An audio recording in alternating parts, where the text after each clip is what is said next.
হে আল্লাহ, সুখ দিলে ঠিক ততটুকুই দিও যাতে মনে কোনো অহংকার না জন্মে, আর দুঃখ দিলে ঠিক ততটুকু দিও যেন তোমার উপর থেকে বিশ্বাস চলে না যায়। আল্লাহ আমাদের সকলকে দুঃখ, কষ্ট ও খারাপ সময়ে ধৈর্য ধরার তৌফিক দান করুন। হাই এভরিওয়ান, আসসালামু আলাইকুম। আমি যেহেতু আজকে মুরগির মাংস রান্না করব দুপুরের জন্য, আর সেটাই আপনাদের সাথে শেয়ার করব।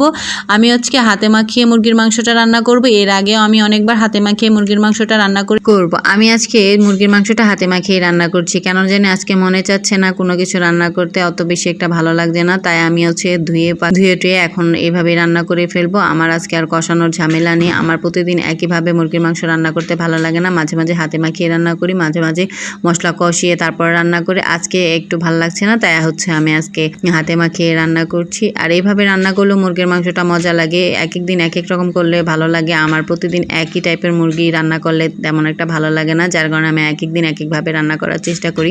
আজকে কোনো ঝোল রাখবো না, একদম ভাজা ভাজা করে মুরগির মাংসটা রান্না করবো, আর সেটাই আপনাদের সাথে শেয়ার করছি। আপনারা চাইলে এইভাবে খেতে পারেন, যার যেভাবে ইচ্ছে সেভাবে খেতে পারেন। তবে আমার কেন জানি মনে হচ্ছে একটু সময় বাঁচানোর জন্য এভাবে রান্না করছি, কারণ বাচ্চাকে স্কুল থেকে আনার পর আর কোনো কাজ করার ইচ্ছা থাকে না, তাই আমি একটু চটজলদি করার জন্য এভাবে রান্না করছি। আপনারা চাইলে এভাবে করতে পারেন।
Da.